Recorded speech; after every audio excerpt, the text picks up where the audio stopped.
Thomas. Welcome to the Progressive Soapbox. So, let's say you are a clever leftist, extremely clever leftist, and through whatever means that you were able to accrue power, you ended up in office. Now, as a leftist, poverty bugs the shit out of you. You know that there's no such, we don't have an issue of scarcity. You're aware of it. You're a man of the world in that sense. But at the same token, you full well understand that there are a lot of people in society who don't have access. As a leftist, you're also acutely aware of the pain in that particular society when people don't have the things that they need to survive. Or persist themselves, or I should say persist themselves in a way that's ideal for humanity. So you're presented with a problem. We're in a society, we're in the capitalistic society. Now, in that particular capitalistic society, you have people who have lack. How do you deal with the people who have lack? Now, there are two ideas, and I like both. And I think both should be used in tandem. The first one is a federal jobs guarantee. The government is the employer of last resort. You can't find a job. We're on hard times. The world is going through rough shape. Capitalism is blowing a gasket. Again, we got you covered. If you want a job, you got a job. Now, the question always becomes, how are you going to pay for that? I mean, that seems like such a massive amount of money if you're going to give any and everybody a job who wants a job. It's $300 billion. It's about 1 or 2% of the amount that we spend on our budget. We spend far more on military. far more, like almost 3 times as much on military. We gave the banks, I think, $16 trillion. They just created money, just typing the money up on the keyboard. $300 billion in comparison is nothing. Particularly when you're talking about eliminating poverty, eliminating this bottom rung of society of sorts. Because understand, if you're the employee of last resort, whatever you set as the benchmark for your salary, that's what everybody else is going to get just by default. I am not working at your shitty restaurant if the government is paying me $12 for this particular job and you're only paying me $9. Right off the bat, you can directly influence how much people are paid throughout the country. You don't have to slog through this legislation to get $15 an hour. For the most part, if you want people to have this huge amount of money or a certain amount of money for a living standard or a living wage, you make the living wage based upon the salary of that particular position in the government office. Or you have your bottom wage for people working in the government in that sense. A few percentage points is not much to pay if you're talking about eliminating poverty, which is what you're talking about.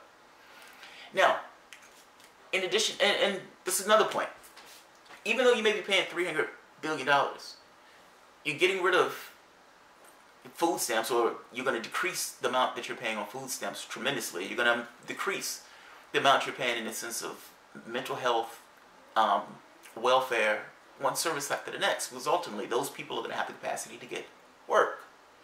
They're going to have the capacity to get work. If you're conservative, looks like you would love that idea. These people need to, get out there and do shovel-ready jobs and all this other stuff. Yes, the government can help you with that case. Not to mention the government is also getting tax revenue from those people who are working. It's a win-win. It's a win-win. The second component to that is a universal basic income. Make sure that each and every person has a certain amount. Now, I would make the argument that you give this income based on like a wealth tax, or based on, personally I would say tax resources. I would say if you're using resources from a particular country, then you should give a certain dividend to use those resources. Those resources belong to each and every person in this particular country.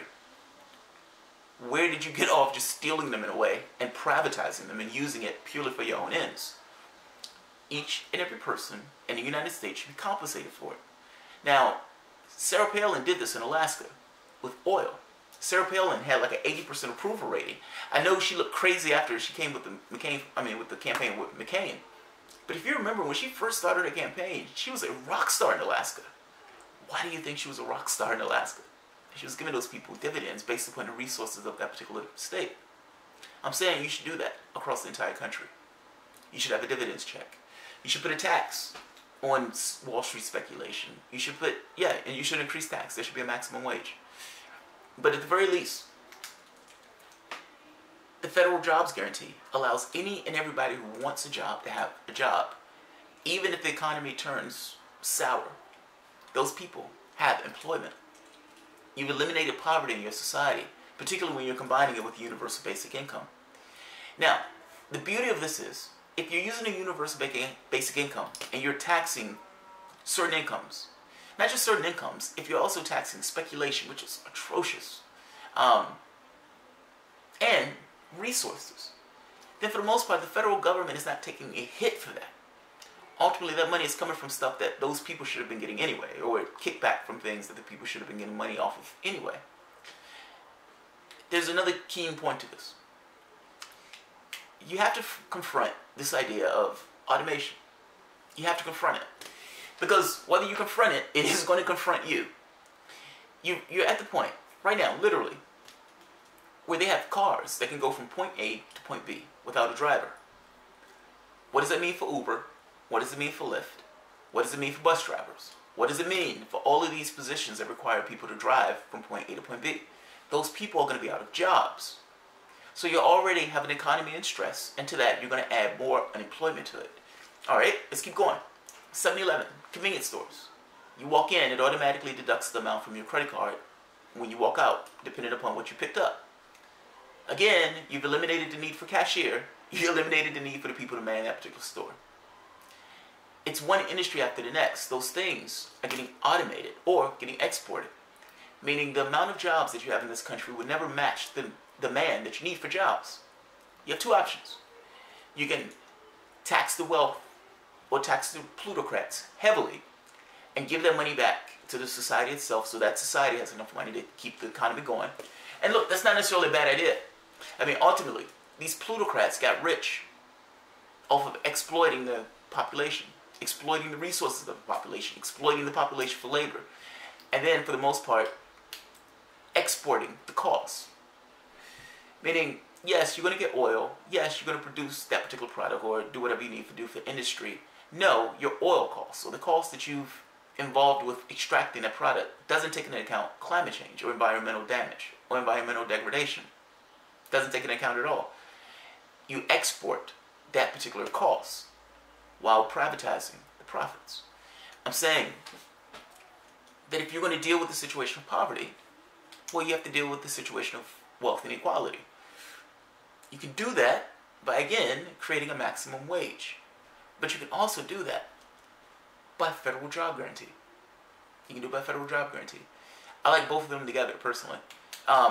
I don't know how much money you would get off of a dividend check for the resources for 200 to 300 million people. That money will get filtered out tremendously. Even if you're adding a maximum wage and you're adding tax on those things, the federal job guarantee at the very least ensures that each and every person who wants a job has a job. That's an awesome thing. That's an awesome thing. You're the leftist who got in office. You want to do something to address poverty directly. Federal job guarantee. And just one last point on this. If it was me, and if I had choice, I would use the people who are working for the federal job guarantee to build systems of automation. I would build the systems of automation that would allow those people to be free of those needs. So yes, the people who are working the federal job will take a dilapidated building. It will build some kind of greenhouse of sorts where people can get food cheaply, if not free. Yes, I would do that. I'm employing these workers to do a service that is going to be a service I'm going to employ them to do because that's a needed service in that community. We don't want food deserts. We want people to have access to nutritious food for a cheap price. That would do it. Take it another one. You can say, yes, I want those people to have solar power on all these houses. So yes, I'm going to use the federal job guarantee to allow people to build solar panels on various housing. Meaning each individual house has its own power needs. You don't have to go through the power company in order to make those needs met or to get your power needs. I would do one thing after the other, automating one process after the other, and I would use the people who are using the federal job guarantee to make that work.